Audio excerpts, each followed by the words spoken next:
Bismillahirrahmanirrahim. Assalamualaikum warahmatullahi wabarakatuh. Di sini saya Debi Andrian selaku moderator sekaligus pembawa acara pada pemaparan materi di video YouTube ini. Adapun pada kesempatan kali ini saya tidak sendiri. Saya ditemani oleh pemateri yang sangat luar biasa, yaitu rekan saya, Saudara Muhammad Muparigi Adpian. Beliau dari Prodi Pendidikan Agama Islam semester 7. Adapun pada kesempatan kali ini kami akan mengulas materi tentang hadis dan kedudukannya. Selain menjelaskan atau mengulas kembali, kami juga akan memberikan jawaban dari pertanyaan-pertanyaan yang sudah dikumpulkan sebelumnya ketika sesi diskusi. Untuk itu, langsung saja saya serahkan kepada pemateri untuk menyapa dan memberikan suatu ulasan materi yang sudah disampaikan sebelumnya. Silakan. Baik, terima kasih untuk moderator, yaitu Kang Debi. Di sini saya akan kembali mengulas apa yang minggu kemarin kita bahas, yakni tentang makna hadis dan kedudukan hadis dalam Islam. Mungkin saya di sini akan mengulasnya secara to the point aja ya, teman-teman. Mungkin masih ingat kemarin hadis itu apa? Hadis adalah segala perkataan, perbuatan, dan takrir. Takrir itu yaitu keputusan yang berasal dari Nabi. Itu adalah penjelasan dari hadis.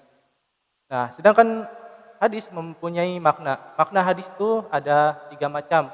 Yang pertama yaitu sunnah, yang kedua khobar, dan yang ketiga asar.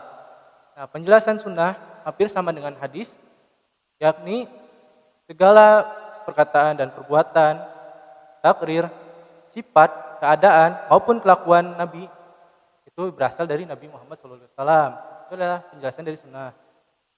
Dan selanjutnya yaitu khobar.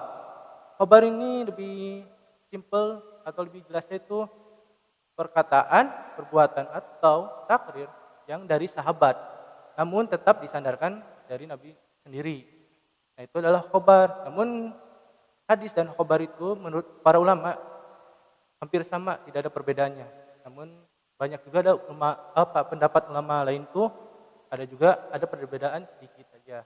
Nah, untuk asar sendiri, asar ini lebih tepatnya segala perkataan perbuatan yang dari para tabi'in maupun seterusnya.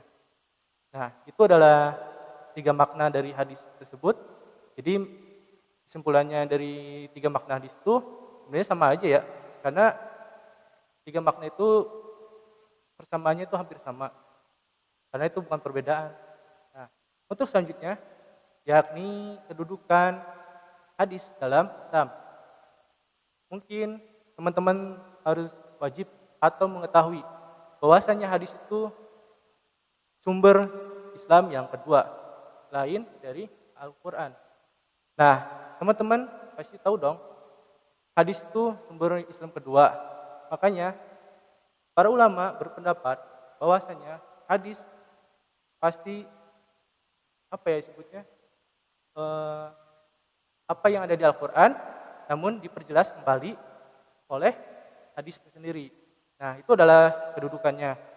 Mungkin itu sekilas dari ulasan singkat yang untuk to the point, untuk merefresh kembali teman-teman untuk apa yang materi yang minggu kemarin. Mungkin kalau ingin membaca lebih komplit lagi, silakan baca materi yang kemarin atau nanti akan dikirim lagi filenya.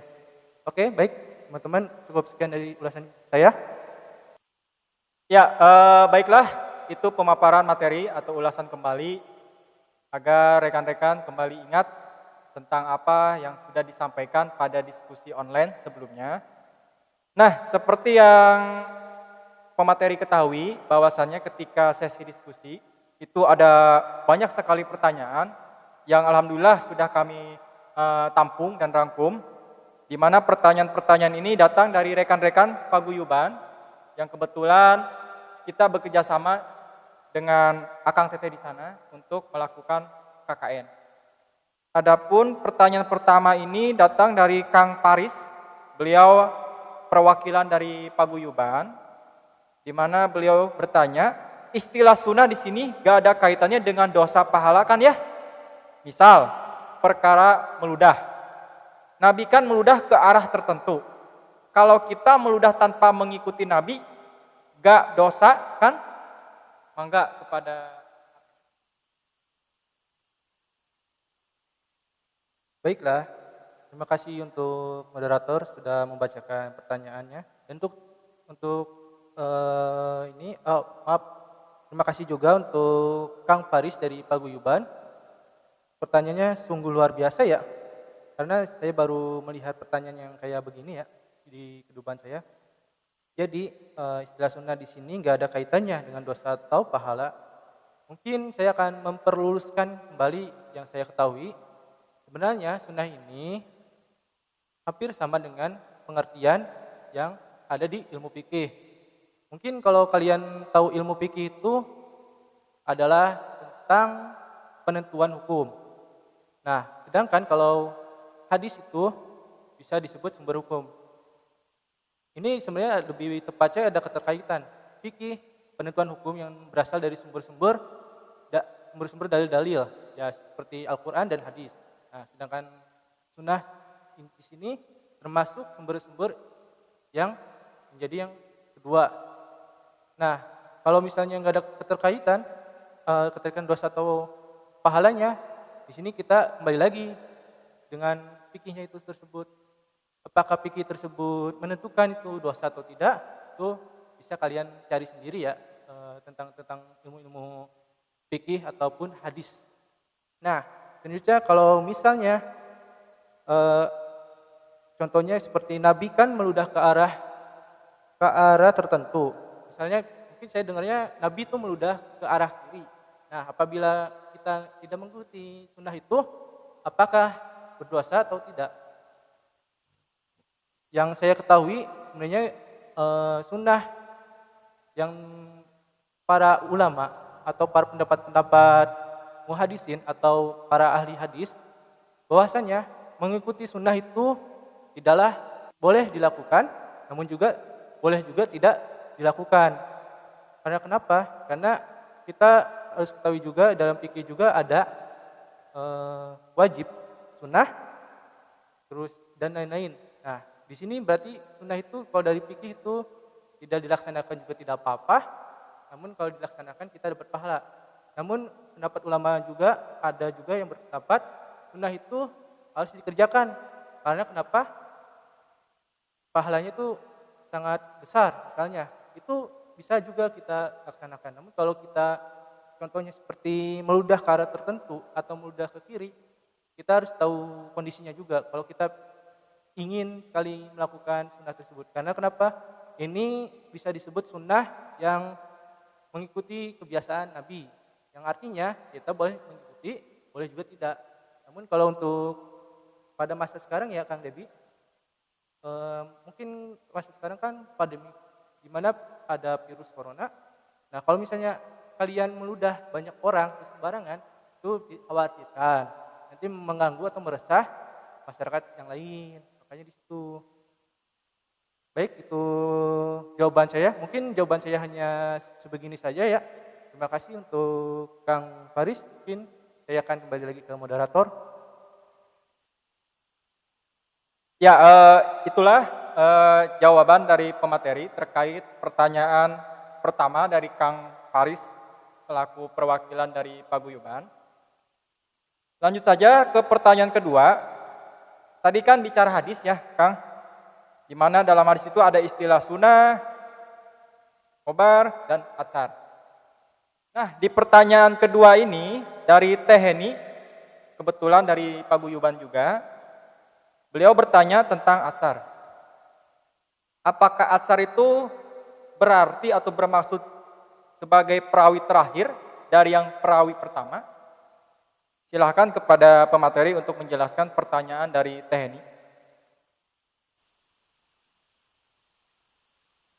Baiklah. Ini dari pertanyaan dari Teheni ya. Terima kasih sudah bertanya.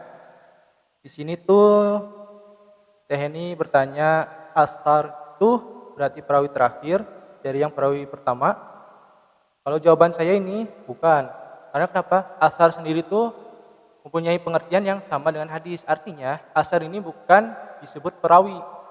Nah, kenapa bisa beda begitu? Ya, karena memang para ulama-ulama terdahulu mungkin sudah membuat kayak sunnah, khobar maupun asar itu pengertiannya seperti itu, yang bermaknanya hampir sama dengan hadis. Nah, terus apa sih perawi itu? Mungkin kalau di sini kalian bisa tahu atau kalian mungkin sudah tahu, perawi itu adalah menyampaikan riwayat, ya riwayat hadis lebih tepatnya. Baik itu meriwayatkan melalui insan ataupun perbuatan. Nah, itu yang disebut perawi. Atau lebih tepatnya kalau dalam bahasa Indonesia maupun bahasa Arab itu rawi sebutnya. Nah, perawi itu bagaimana sih? Nah, perawi itu biasanya kalau kalian tahu dalam hadis ada yang paling bawah, di mana yang bawah itu ada tanda kurung. Kalau kalian melihat tulisan artinya atau lebih tepatnya kayak Latin, bisa ada hadis riwayat Imam Tirmidzi, itu adalah perawi. Nah, itu adalah perawi. Nah, sedangkan bagaimana mengetahui hadis itu tersebut sendiri? Kalau misalnya mengetahui hadis itu sendiri, kalian harus memperdalam ilmu hadis, yakni sanad, matan maupun perawi. Nah, di sini saya akan sampaikan sedikit saja. Sanad yakni bisa disebut rangkaian para periwayat. Misalnya kayak Umar bin Khattab telah mendengarkan hadis dari Nabi melalui para sahabatnya. Di situ juga bisa disebut dengan sanad. Sanad itu dari misalnya kayak hadis riwayat Imam Tirmidzi, dia mendapatkannya hadis tersebut dari gurunya. Nah, gurunya tersebut mendapatkannya juga dari gurunya juga. Nah, sampai para sahabat, nah, sampai terakhir sampai mendengar dari perkataan langsung dari Rasulullah SAW, itu adalah sebut sanad. Nah, sedangkan kalau matan itu adalah isinya dari hadis tersebut. Makanya kita harus banyak-banyak belajar tentang hadis ini supaya agar tidak keliru antara sanad, matan maupun perawi, ataupun juga tentang asar, khobar ataupun sunnah itu sendiri. Oke, itu jawaban dari saya. Mohon maaf kalau kurang ya. Ya, sangat luar biasa ya pemaparan dari pemateri terkait pertanyaan kedua berkenaan tentang atsar ya. Lanjut saja ke pertanyaan ketiga dari Teh Wilda. Beliau adalah mahasiswi, di mana pada diskusi kemarin beliau bertanya, bagaimana peran penting hadis dalam mengembangkan hukum Islam di masyarakat. Ini sangat penting sekali ya, agar masyarakat tahu tentang hadis ini, kedudukan dan perannya. Oke, ini pertanyaan yang sungguh sangat bijaksana ya, karena mungkin banyak teman-teman mungkin belum tahu perannya hadis itu apa. Kenapa harus ada hadis juga, padahal di Al-Quran juga bisa disebut sumber yang pasti. Namun saya ketahui juga bahwasannya hadis maupun Al-Quran itu tidak bisa dipisahkan. Nah, perannya bagaimana? Ini dari pertanyaan dari Teh Wilda ya. Terima kasih banget buat Ketua Core Team. Sangat luar biasa sekali pertanyaannya. Nah, peranannya bagaimana? Mungkin saya akan kasih contoh. Kita tahu Al-Quran itu sebagai sumber yang pertama. Maka kita lihat di Al-Quran banyak sekali perintah-perintah seperti sholat, zakat, maupun yang lainnya. Nah, di sini saya ambil contoh sholat. Allah memerintahkan kepada hambanya untuk melaksanakan sholat. Nah, kalian kalau misalnya mengambil Al-Quran saja, bahkan kalian tahu sholat itu bagaimana gerakannya, ataupun maknanya itu tersendiri. Nah, disinilah pentingnya perannya dari hadis atau sunnah itu. Makanya Al-Quran bisa disebut sebagai perintah. Perintahnya itu hanya sebagai sebatas perintah. Nah, dijelaskan kembali oleh hadis di mana Rasulullah menjelaskan seperti Nabi SAW bersabda, ikutilah aku. Artinya, sholat itu diperintahkan dari Allah, maka gerakannya itu dari Nabi sendiri. Makanya itu perannya dari hadis tersebut. Sebenarnya masih banyak contoh-contohnya. Mungkin itu adalah contoh yang paling umum aja ya. Mungkin bisa diterima oleh Teh Wilda dan teman-teman. Mungkin cukup segitu saja untuk jawaban dari pertanyaan Teh Wilda. Ya, ke pertanyaan selanjutnya ya, dari Kang Yadi, beliau juga dari Paguyuban. Seperti yang sudah disampaikan ya sebelumnya, ini Kang Yadi bertanya, jika sunnah tidak ada di Al-Quran, apakah bisa pakai cara berijtihad?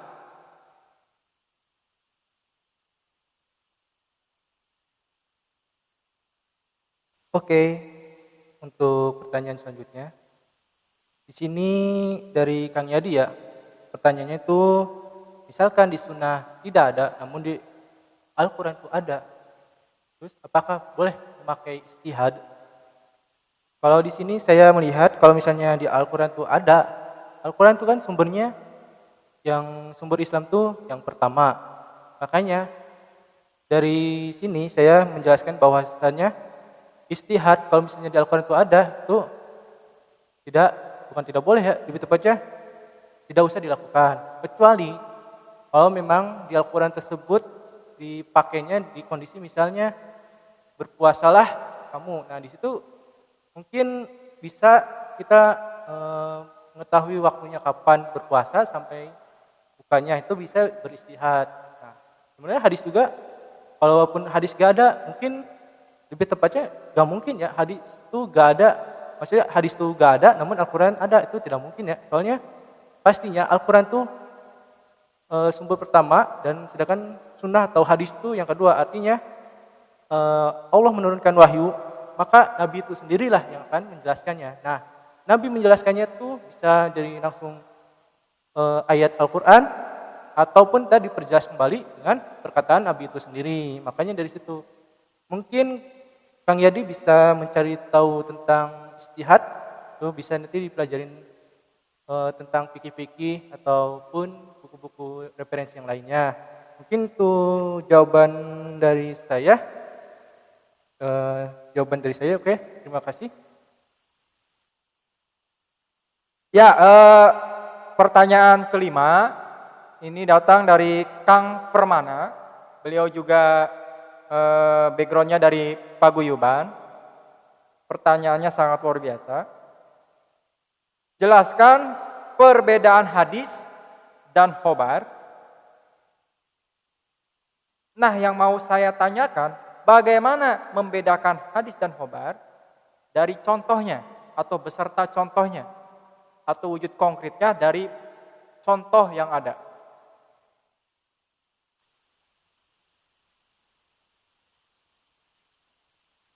Baik, terima kasih untuk Kang Debi yang telah memberikan atau menyebutkan pertanyaan, dan terima kasih juga untuk Kang Yadi. Ya, Kang Permana, yang dimana perbedaan atau membedakan hadis dan khobar. Saya di sini akan mengulas kembali apa yang ini, dan saya akan lihat catatan dulu ya, karena takutnya saya salah. Hadis secara terminologi sesuatu yang datang dari Nabi, baik berupa perkataan, perbuatan, ataupun takrir atau persetujuan. Nah, sedangkan kalau khobar itu adalah sesuatu yang datang dari Nabi dan yang lainnya, seperti para sahabat, tabi'in, pengikut tabi'in, atau orang-orang setelahnya. Nah, sebenarnya lebih tepatnya ini hadis dan khobar itu perbedaannya cuma hanya dari periwayatan atau apa disebutnya dari yang menyampaikannya aja. Kalau hadis mah itu langsung dari Nabi, kalau khobar bisa dari Nabi ataupun sahabat dan yang lainnya. Nah, kalau untuk contohnya mungkin bisa nanti kalian bisa lihat gambar berikut ini. Nah, kalian bisa lihat tuh contoh dari hadis hadis perkataan ya, yang di sini bahwasanya Rasulullah SAW bersabda, barang siapa yang senang diluaskan rezekinya dan dipanjangkan umurnya, maka sambunglah tali silaturahim. Hadis riwayat Bukhari. Ini adalah contoh dari hadis. Dari sini kita lihat mengetahui bahwasanya ada kalimat Rasulullah SAW bersabda. Maka itu contoh dari hadis. Nah, sedangkan untuk khobar kita langsung lihat gambarnya. Contoh khobar di sini adalah perkataan Imam Syafi'i. Tabi'in, siapa yang menghendaki dunia, ia harus berilmu, dan siapa yang menghendaki akhirat, ia harus berilmu. Nah, di sini kita bisa lihat perbedaannya ya. Contohnya itu kalau hadis itu dari Nabi, kalau di sini bisa dari tabi'in atau Imam Syafi'i. Nah, itu adalah contohnya dari hadis maupun khobar. Maka dari situ jawaban saya. Tapi kalau kurang, Kang Permana bisa cari lagi ya. Ya, baik, pertanyaan terakhir. Kebetulan yang bersangkutan tidak menyebutkan namanya, sehingga kita sebut saja hamba Allah. Secara background beliau juga dari Paguyuban. Beliau bertanya, namun menurut saya pertanyaan ini ya Kang Upa agak sedikit ambigu. Ambigu di sini karena bisa menimbulkan berbagai macam tafsir bagi mereka yang membaca. Beliau bertanya, mendoakan orang mati hukumnya apa dalam Islam? Nah, jika kita baca pertanyaan ini atau kita pahami, mungkin sedikit aneh begitu ya. Ini kesannya seolah ketika kita berdoa, seolah agar seseorang yang tadinya sehat atau hidup, agar mati begitu. Kalau diartikan secara bahasa, secara pragmatiknya, selarasan penggunaan bahasanya. Namun saya mencoba untuk mencari makna lain.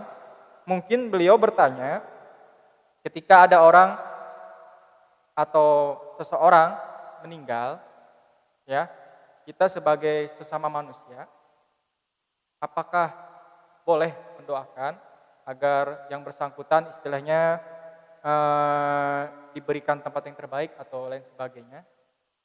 Ya, layaknya kita manusia kan saling mendoakan begitu. Mungkin seperti itu pertanyaannya, apakah kita boleh mendoakan seseorang yang sudah tiada agar ditempatkan di surga atau apa istilahnya secara bahasa umumnya? Ya, ini sungguh menarik ya. Pertanyaannya sangat-sangat multi tafsir sekali maknanya. Mendoakan orang mati hukumnya apa dalam Islamnya? Di sini saya akan menjawab dulu dari sang namanya hamba Allah yang tidak mau disebutkan namanya. Mungkin saya akan bercerita sedikit ya tentang pertanyaan ini. Sebenarnya ini pertanyaan saya cari di internet, ternyata ada. Ternyata pertanyaan ini dikisahkan suatu hari sang kiai sedang berdiam diri dan ternyata ada seorang muridnya yang menghadap ke kiai tersebut dan muridnya itu bertanya kepada sang kiai, Pak Kiai, andaikan kita mendoakan orang mati, apa hukumnya? Nah, sang kiai menjawabnya yaitu haram. Nah, itu respon dari istrinya atau muridnya itu, kenapa Pak Kiai? Kenapa haram? Nah, di sini Pak Kiai menjelaskan bahwasannya umat muslim itu tidak boleh mendoakan yang jelek-jelek, harus yang mendoakan yang baik-baik. Nah, dari situ cerita di situ maknanya bahwasanya Pak Kiai ini mungkin bisa menjadi dua tafsiran yang dimana Pak Kiai ini merespon bahwasanya sang santri itu bertanyanya mendoakan orang agar supaya mati. Nah, Pak Kiai menjelaskan itu tidak boleh. Nah, Di sini saya akan menjelaskan juga yang tadi yang Kang Debi sudah memberikan sebutnya, pemahaman yang lebih baik dari pertanyaan multitafsir ini. Mendoakan orang yang sudah meninggal dunia, bagaimana hukumnya dalam Islam? Sebenarnya itu bisa menjadi wajib apabila kita yang meninggalnya itu orang tua kita, itu pasti wajib. Karena kenapa? Menghadiahi atau mendoakan orang tua agar bisa ditempatkan yang baik atau insya Allah masuk surga, itu sangat wajib buat kita. Banyak kok hadis-hadis atau Al-Quran itu sendiri yang menjelaskan itu. Nah, dari situ saya bisa dibilang orang yang sudah meninggal itu kita boleh mendoakannya. Karena kenapa? Seperti yang kita ketahui bahwasanya orang yang hidup aja bisa mendoakan, apalagi yang sudah meninggal, yang butuh pertolongan agar yang meninggal ini bisa ditempatkan yang lebih baik atau insya Allah juga masuk surga. Nah, itu jawaban dari saya ya. Baiklah, pemaparan dari pemateri sudah disampaikan dengan begitu sangat luar biasa. Baik pemaparan ulasan terkait materi yang sudah disampaikan maupun penyampaian jawaban dari pertanyaan-pertanyaan yang sudah dirangkum oleh kami. Pada dasarnya kami di sini bukan menggurui, tetapi dalam tahap belajar. Bagaimanapun apabila ada kekurangan mohon dimaklumi. Karena pada dasarnya seperti yang sudah saya katakan, kami masih belajar. Untuk itu mohon untuk maklum akan adanya. Saya juga selaku moderator mengucapkan banyak terima kasih kepada rekan-rekan yang sudah berpartisipasi pada diskusi online yang dilaksanakan di WhatsApp via grup Futuhat berkolaborasi dengan Paguyuban Al-Ikhlas, begitu ya. Di mana pada hari Sabtu kemarin sangat luar biasa, pemaparan materi direspon dengan baik, banyak sekali pertanyaan, begitu. Untuk itu sekali lagi saya ucapkan banyak terima kasih. Di akhir juga saya selaku moderator ingin tetap mengingatkan kepada rekan-rekan untuk mematuhi protokol kesehatan, mematuhi anjuran-anjuran dari pemerintah, dan insya Allah juga hadis-hadis yang rekan-rekan baca atau rekan-rekan pelajari bisa menjadi acuan juga untuk kita sebagai manusia, bahwasannya harus A, harus B, harus C ketika dalam keadaan pandemi ini. Untuk itu saya selaku moderator mewakili rekan saya Muhammad Mupariki sekali lagi mengucapkan banyak terima kasih dan mohon maaf.